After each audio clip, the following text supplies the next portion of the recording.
All right, just buzzing through this first hour here of a terrific Tuesday Liquid Lunch on Biz TV, also intermittently on Facebook when the fact checkers over there don't ban us.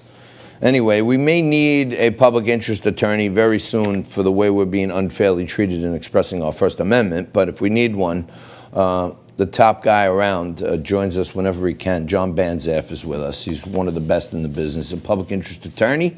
He's also a professor at George Washington University Law School, but he is remotely in the sunny state of Florida. How are you, Jon? Words of Yogi Berra, it's deja vu all over again. You may remember back in the 80s, I was trying to get bans on smoking, insisting that secondhand tobacco smoke could hurt people even if you were far away from the smoker. And people kept insisting that they had a right to smoke in public places, even though that endangered others. Well, I'm now facing exactly the same thing, we all are, with this idea that as long as you're 6 feet away from somebody who may be asymptomatic, that somehow you're safe. And then on the other hand, people have an absolute constitutional or God-given whatever right to not wear a mask, even though it endangers others. And deja vu all over again. It's all wrong. It's all incorrect. Wow, so you equate the 6-foot guideline, I guess the CDC has just flip-flopped on it. So you're saying that the 6 feet does nothing, and it equates to the similar distances that cigarette smoke would travel to and affect a secondhand person. Well, actually, going back a little bit, we got this so-called 6-foot rule back in the days when, early days, we thought that the virus was transmitted solely with large droplets, the kind of things that spew out of somebody's mouth if they're yelling, coughing, sneezing, maybe even singing. And because they're so heavy, they would drop to the ground within half a minute or so. So if you were 6 or 7 feet away from somebody, you wouldn't be affected. But we now have documented instances where people have been infected 14 feet away, 26 feet away. You had choir practice where one guy infected 87% of the people in the choir. You have transmission on airplanes. In one case, even an infectious disease expert who was wearing a mask, took all the precautions in terms of sterilizing the surfaces, and still came down with it. Wow. So we now know that the 6-foot rule doesn't provide very much protection. If you think it does, well, it's like relying upon taking an extra vitamin pill in the morning, or as somebody once suggested, drinking a little bleach. It doesn't work, and yet you see on television almost every day, you see schools where they carefully separate the desks of the kids by 7 feet, or literally thousands of restaurants are separating their tables by 6 or 7 feet, and people go in and say, oh, 6-foot rule, I'm safe. Well, hell, you're not. You're playing Russian roulette with your life if you are believing that 6 feet is going to protect you. It's about as effective, I suppose, as hanging garlic out to protect yourself from vampires. Got it. So you're saying I shouldn't drink bleach? No, I'm saying you should be very careful if you are in the vicinity of anyone else. And particularly, you know, again, we have this idea that it only affects older people. And older people are much more at risk if you're over 65. But also, if you're 1/3 of the population, which is obese, about 15%, which has high blood pressure, whatever the percentage which has diabetes, you are at higher risk. And I was looking yesterday, one of the websites was scrolling the names of all the 200,000 people who have died with their ages. And while many of them were over 65, there were a large number of people who had died and their ages were 25 or 33 or 37 or 46. So younger people shouldn't get the idea that somehow they're immune or that nothing's going to happen. They may not die, by the way, but the studies now say that most of those who get COVID and wind up in a hospital will have permanent disabilities, harm to their hearts, harm to their lungs, maybe even to the brain. Well, let me ask you this, Jon. I understand where you're coming from, but I know you're also a great numbers man because you got to do all these damage models and value of statistical life models and all this other stuff. CDC comes out with, these lists where, many of those who were listed as COVID-related deaths had 2 or 3 comorbidities. So how much weight can we really put into the 200,000 deaths from coronavirus?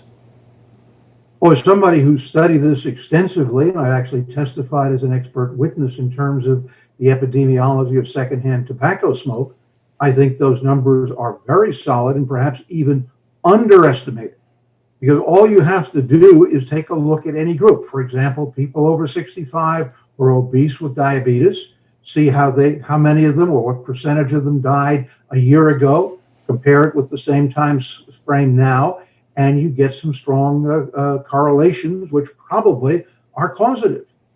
You can make pretty good estimates, and that's the same way we do with the others. I mean, when you look and somebody says, well, 600,000 people died of heart attacks, or 200,000 people died because they were obese, we're using exactly the same data.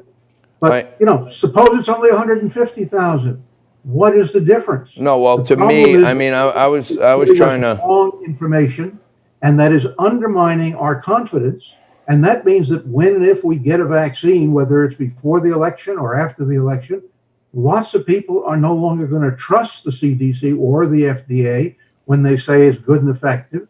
They will not take the vaccine, and that will tremendously slow down return to what some are calling normal or the new normal. Understood. I was trying to get to kind of a more macro point that I feel with, the protection of my own family, that even at 200,000, 350 million people, it has, spot 06 death rate, right? 99.4 survival rate. So should we really be measuring the distance between people if you're a fairly healthy young person? If you want to be careful, the answer, I think, is yes. You want to evaluate the risk of doing anything. The mere fact that not too many people die, something like 40,000 a year, I think, from drunk drivers, doesn't mean we shouldn't be wary of drunk drivers. And if you happen to see somebody who's driving erratically because they're probably drunk, to take precautions and stay away from them. Now, that doesn't mean you have to be a hermit and hide in your house. It does mean that you should be looking at the various risks. Right. Sitting in a restaurant within 8 feet of other people who don't have masks because they're eating is a very high-risk activity for anyone.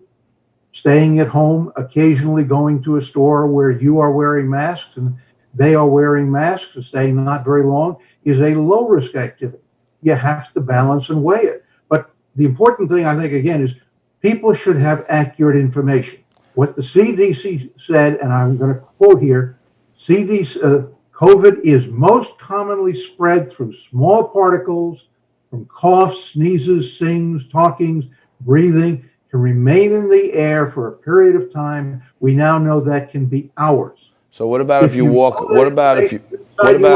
along with like a fly swatter in front of you? Well, that's your call. No, I'm saying. But again, the idea that somehow there's a right to be in public places where a store owner or a school or a government says you have to wear a mask, and somebody says, no, I don't have to wear a mask, I've got a right. I heard that back in the 80s. The American Cancer Society once maintained there's a right to smoke on an airplane. We couldn't ban smoking even on short flights. That stupid argument was shot down. We haven't had smoking on flights since I got rid of it in 1972. That was amazing. I always used to wonder when I was a younger man, when they used to let people smoke in the back of the plane, I always used to wonder how that doesn't affect everyone else on the plane. But I guess... Well, John, that's 2 important points. First of all, the no smoking section of an airplane or a restaurant is a little bit like the no peeing section of a swimming pool. It doesn't work. Right. Secondly, you knew if you were in the no smoking section, somebody lit up for 10 seconds in the back of that plane, you knew it immediately because you'd smell it despite their wonderful ventilation system and their HEPA filter. They're making the same argument today. We have such great ventilation on our airplanes. We have HEPA filters. Don't worry about it, even if people don't wear masks. If the virus smelled like cigarette smoke, you'd know it within 10 seconds. and you would Wow. not be on that plane if other people weren't wearing masks. Wow. All right. Well, we're just about out of time, but so who are you going after now? The airlines or the politicians? Who are you going to get? Because once this guy I'm gets not on the going case, after you got anybody. problems. What I'm trying to do is get the word out so people can make their own choices. If you're a Understood. young person, you feel it's very important to socialize in certain ways. If you know what the risks are, you make that choice.